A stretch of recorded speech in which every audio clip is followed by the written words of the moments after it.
¿Qué tal? Mi nombre es Gabriel Ruiz Ortega y estamos en una edición más aquí en Caretas Digital. En esta ocasión nos acompaña el periodista Isaac Risco. ¿Qué tal, Isaac? ¿Cómo estás? Hola Gabriel, ¿cómo estás? Encantado de saludarlos. Bueno, para que lo sepan nuestros seguidores, Isaac es un reconocido periodista de Deutsche Welle y también escribe para El Confidencial de España. Tiene una trayectoria bastante interesante como periodista y sobre todo como analista de actualidad. Y precisamente en ese marco, Isaac está ofreciendo, mediante el Goethe Institute de Lima, una serie de entrevistas de actualidad, lo cual a mí me parece bastante positivo porque si hay algo que tenemos que discutir hoy en día es precisamente la actualidad, tanto qué es lo que pasa en el Perú como lo que pasa en el mundo. Isaac, quizá este comentario es un poco chocante, ¿no? Porque, bueno, tú lo debes vivir de cerca porque ya llevas muchos años viviendo en Alemania. Con relación a estas nefastas declaraciones del premier Aníbal Torres, quien, por decir algo positivo, terminó barnizando el régimen nazi. ¿Qué sensaciones a ti como persona te deja y también ya como un analista también de la realidad, ¿no? En el sentido de que, ¿por qué aún no desaparecen este tipo de alegorías monstruosas, por decirlo de alguna manera? Pues la sensación inicial que te puedo comentar es la de un poco de horror. Me parece que es una barbaridad que un político, además de ese calibre, con un cargo tan alto, utilice una comparación de ese tipo. Me parece que es algo terrible en Perú como en cualquier otra parte del mundo, porque yo creo que todos, también Aníbal Torres, saben perfectamente quién es Adolf Hitler y qué papel tiene en la historia del siglo XX y en la humanidad, ¿no? Responsable de uno de los mayores genocidios de la historia, ¿no? De una teoría de razas, cosas que no tengo que detallar aquí, no tengo que explayarme en ellas, pero me parece una monstruosidad, ¿no? Yo personalmente me pregunté, cuando me lo vi, me preguntaron también varios amigos de Lima, o sea, me escribieron amigos de Lima, para contarme de esto. Yo me pregunté personalmente a qué se debía, porque yo no creo que sea una ignorancia, o sea, que él no sepa quién es Adolf Hitler, pero que él obviamente lo sabe, ¿no? Pero que ignorancia en parte, porque creo que, o supongo que Aníbal Torres cree o ha creído o ha asumido como cierto el mito de que Adolf Hitler desarrolló las carreteras o las autopistas en Alemania, ¿no? Es un mito nazi muy expandido, ¿no? Entiendo que él lo da por cierto, ¿no? Entonces, en ese sentido, creo que sí es algo, eso es parte de una laguna de conocimiento, ¿no? Hace casi ignorancia, ¿no? Pero por otro lado creo que hay un poco de provocación, porque como decía antes, ¿no? Creo que él sabe perfectamente quién es este personaje, lo controvertido que es, ¿no? Y lo controvertido que es, lo nefasto que ha sido para la historia europea y de la humanidad en el siglo XX, ¿no? Entonces creo que eso él es consciente y entiendo que lo hace como una provocación, ¿no? Por ese estilo que le gusta a él tener o mostrar, ¿no? Esa es un poco mi interpretación de esto, ¿no? Que es una mezcla en realidad de ignorancia y de provocación.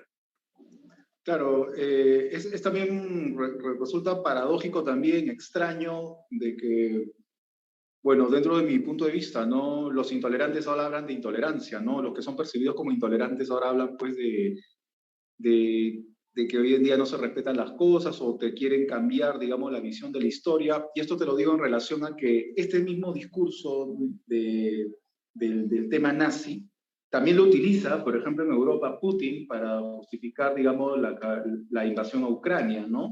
Calificando, pues, a la zona norte de Ucrania como nazista. ¿A qué se debe esto? O sea, ¿por qué, justamente volviendo al tema, ¿no? Los intolerantes utilizan precisamente el argumento nazi para atacar, o para, digamos, atacar discursivamente, ¿no? En este sentido.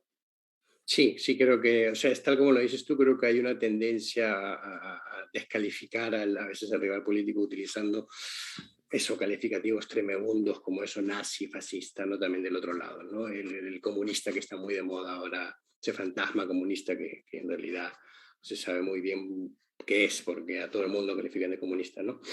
En cuanto al nazi, lo de Putin tiene un trasfondo histórico muy concreto, eso sí, ¿no? Obviamente es falaz, porque no hay ninguna prueba, ningún indicio de que el gobierno actual de Ucrania o que fuerzas políticas ucranianas importantes sean nazis o tengan simpatías por el nazismo. si hay corrientes pequeñas de ultraderecha como en el resto de Europa, son muy pequeñas e incluso más pequeñas que en Alemania o en Francia o en otros países no europeos. Entonces es un discurso, es un argumento falaz, ¿no? Que Putin lo utilice y tiene que ver con la historia rusa y soviética en concreto, a lo que él intenta recuperar, ¿no? La victoria sobre el nazismo, sobre la Alemania nazi, es un mito muy fundacional y muy importante para la Unión Soviética y para Rusia. En este caso no me refiero a mito como una mentira, sino como uno de los hechos históricos en los que ellos apoyan la construcción nacional, ¿no? La Segunda Guerra Mundial, la que en Rusia se conoce como la Gran Guerra Patria, ¿no?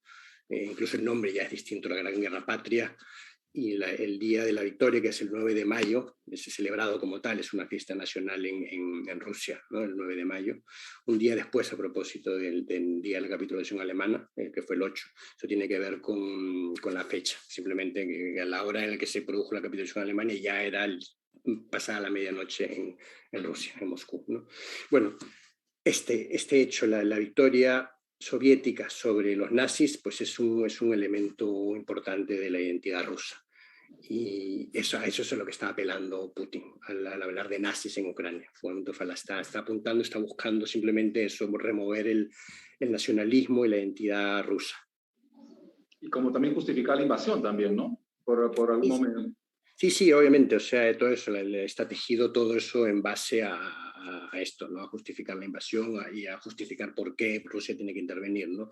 Y qué mejor argumento o sea, en este discurso nacionalista que desarrolla Putin que apuntar al viejo enemigo, al gran enemigo, el enemigo acérrimo, que es el nazi, ¿no?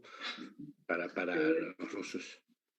Precisamente en estos años, quizás que estamos viviendo cosas un poco raras, extrañas.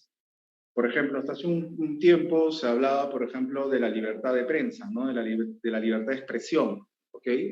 Y justamente viendo acá parte del temario que vas a desarrollar en estas entrevistas, el sábado 23 de abril tienes una entrevista sobre libertad de expresión y de prensa con Paola Ugaz. Cogiendo ese tema de la libertad de expresión y prensa, ¿cómo percibes tú cuando, por ejemplo, a este canal de noticias, Russia Today, lo bajan de las redes sociales, lo sacan de las parrillas de las señales de cable? ¿Para ti hay un atentado ahí a la libertad de prensa? ¿Cómo ves ese asunto ahí? Yo creo que es un error, yo creo que es contraproducente haber sacado a RT y a Sputnik, ¿no? de haberlos excluidos, digamos, en la parrilla de medios europeos. Eso se explica por la situación actual, ¿no? La guerra es una situación muy tensa para Europa. Y también se explica por la labor que han estado realizando esos medios, ¿no? Esos medios, porque los he visto, porque los he consumido, porque me he ocupado de ellos, son medios de propaganda y no se pueden comparar con medios de comunicación occidental. Estoy convencido de que son canales de propaganda y que difunden de manera deliberada bulos, es decir, noticias falsas y hacen campañas de desinformación. Eso es correcto. Pero creo que le hacemos un flaco favor a la democracia occidental prohibiendo medios, ¿no? Yo creo que desde hace mucho tiempo, no solo a partir de ahora, de este momento de guerra, el momento de la agresión rusa, sino desde hace mucho tiempo es necesario ya regular mejor los medios y sobre todo Internet, ¿no? Es un discurso o es una argumentación un poco peliaguda, ¿no? Porque siempre se cree que se atenta contra la libertad de expresión, ¿no? Pero la libertad de expresión no significa libertinaje total, ¿no? Para darte un ejemplo concreto, yo creo que los medios necesitan tener también reglas claras que seguir, como, por ejemplo, que un medio que difunde deliberadamente mentiras con la intención de desestabilizar o de crear ciertas corrientes de opinión, tendría que hacerse responsable por esos contenidos, ¿no? Es un debate muy largo y complejo, yo creo que hay que liberarlo en la democracia actual, occidental y también mundial, ¿no? De cómo empezar a regular mejor Internet sobre todo, ¿no? Y estos medios, porque es un problema mundial, no solo tiene que ver con RT y Sputnik, sino con en general. Las campañas de desinformación y de noticias falsas son un problema importante para la democracia moderna. Veo acá en tu biodata, Isaac, que tú has estudiado literatura comparada en Alemania.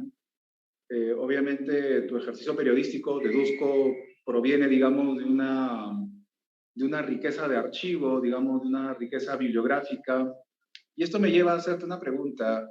¿Tú crees que se está perdiendo ese afán por la documentación, digamos, bibliográfica en la práctica periodística de hoy, a razón, digamos, de Internet, donde todo está tan inmediato y a veces colar la información de qué es lo que es verdadero y qué es lo que es falso, se está perdiendo un poco? O sea, digamos, puede ser un poco prejuiciosa la pregunta, pero yo siento que al periodismo le está faltando un poco de humanismo, ¿o no? En ese sentido. Y sí, sin duda, o sea, yo no creo que, no me inclino tanto por la idea de que falte o que se esté perdiendo la práctica de la documentación. Yo creo que se hace mucho también, o sea, el buen periodismo la hace, ¿no?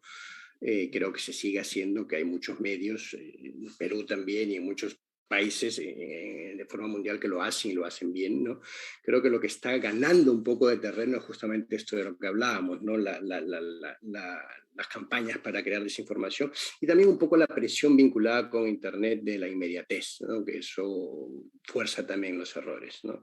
En las épocas previas a Internet, digamos, los medios tenían pese a que también competían por actualidad, tenían un ritmo más pausado que permitía mucho más, permitía elaborar mejor las noticias, ¿no?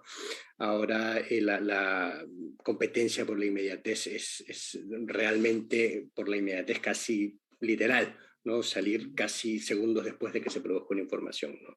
Eso en épocas previas al Internet no era habitual, ¿no? En la época de Kapuscinski, pues tardábamos semanas en enterarnos de lo que estaba pasando en África. Ahora eso es impensable casi, ¿no? La información circula muy rápido y creo que eso ha ganado terreno un poco o ha ocupado gran parte de la labor periodística y por eso se parece quedarse un poco detrás el trabajo de documentación y el trabajo, la labor periodística bien hecha, digamos.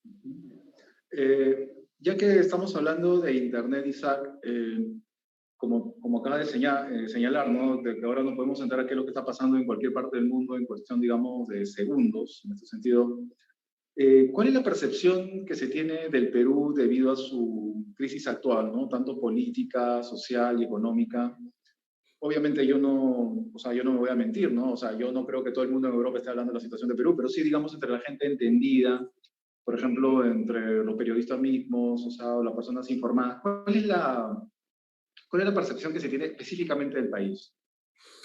Yo te puedo dar en ese caso mis impresiones, las que yo creo que hay, ¿no? También en mis círculos cercanos, que obviamente por naturaleza, en este caso por mi biografía y por mi origen, también se ocupa mucho de Perú y de América Latina. Mi impresión es que sí que crece una preocupación por la crisis política ya crónica en Perú, ¿no? Es decir, esa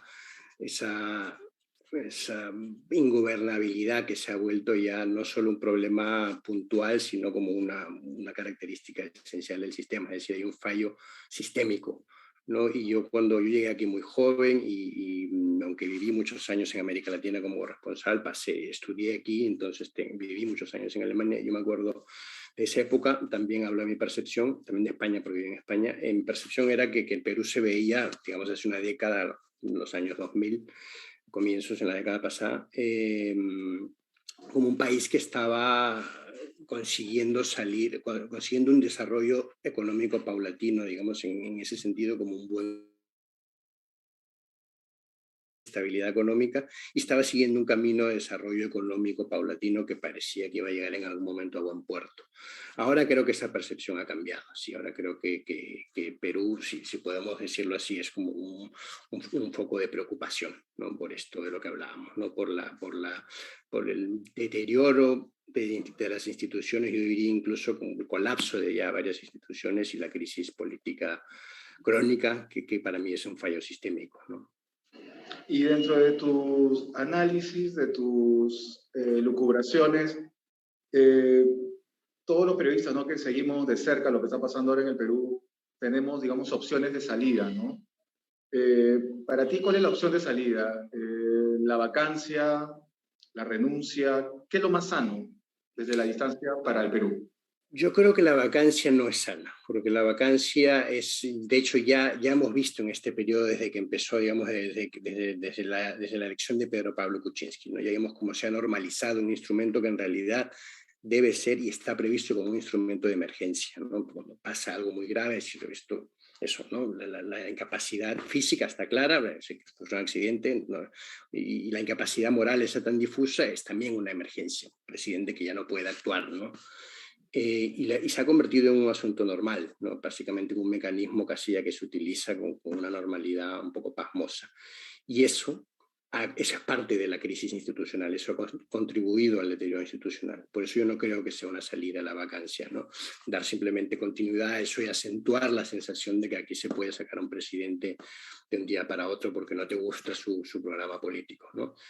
Yo creo que la mejor salida para el país ahora sería una renuncia, sí, una renuncia de que tiene que partir el presidente, ¿no? Tiene que partir el presidente y yo creo que lo más sano sería unas nuevas elecciones, ¿no? Eso necesita que el presidente y que el Ejecutivo dé el paso, pero también es algo que la población puede reclamar, ¿no? Siempre en la democracia vive de eso, ¿no? Las instituciones están fallando, pero creo que es algo que se puede reclamar, ¿no? Desde la calle y también desde la opinión pública. Bueno, Isaac, tú sabes que el tiempo en estas transmisiones es tirano, ¿ok? Yo antes de concluir esta transmisión quiero recomendar a todos los seguidores de Caretas las charlas que Isaac está llevando a cabo, que se llama Entrevistas de Actualidad. Ya han empezado, ¿no, Isaac? Empezamos ahora en marzo, ¿no? Empezamos con una charla con el exministro Manuel Pulgar Vidal, muy interesante, claro, sobre los problemas ambientales, ¿no? Y ahora, como lo decías, vamos a estar Paola Ugaz, que es una vieja conocida, y yo hablando de libertad de expresión, y es algo que pretendo ampliar un poco estos temas que hemos tratado también, ¿no? De hablar del rol de los medios, cosas de ese tipo, ¿no? Pero tenemos muchos temas también más interesantes, ¿no? Claro, por ejemplo, también hay un tema también como enseñanza y usos del quechua en el Perú, ¿no? Con Roxana Quispe Collantes, ¿no? O sea, sí, netamente abren toda la cancha en ese sentido. Para terminar, Isaac, ¿cuán importante es la discusión hoy en día? Siento que, digamos, el intercambio de opinión, la discusión, el debate, es algo que se está perdiendo, ¿no? Y con mayor razón con esta suerte de imperio de las redes sociales, ¿no? Donde, si no estás de acuerdo conmigo, literalmente no sirves para nada. ¿Cuán importantes son los debates hoy en día? Pues está llegando sobre todo a esa batalla por aniquilar dialécticamente, al contrario, ¿no? Para mí el diálogo y el debate es esencial de la democracia. O sea, yo entiendo la democracia como basada en el diálogo, en el debate constante, ¿no? La democracia para mí no es un estado único que se alcanza una vez y llegaste ahí y ya estás ahí para siempre, sino es un proceso continuo. La democracia se construye cada día y se defiende cada día también, ¿no? Y de eso es parte fundamental el debate y la discusión política, ¿no? Los argumentos, las ideas, ¿no? Bueno, gracias Isaac por tu tiempo. Mi nombre es Gabriel Ruiz Ortega. Esta ha sido una edición más aquí en Caretas Digital y bueno, hasta la próxima edición. Gracias Isaac. Gracias Gabriel, gracias a todos por la invitación.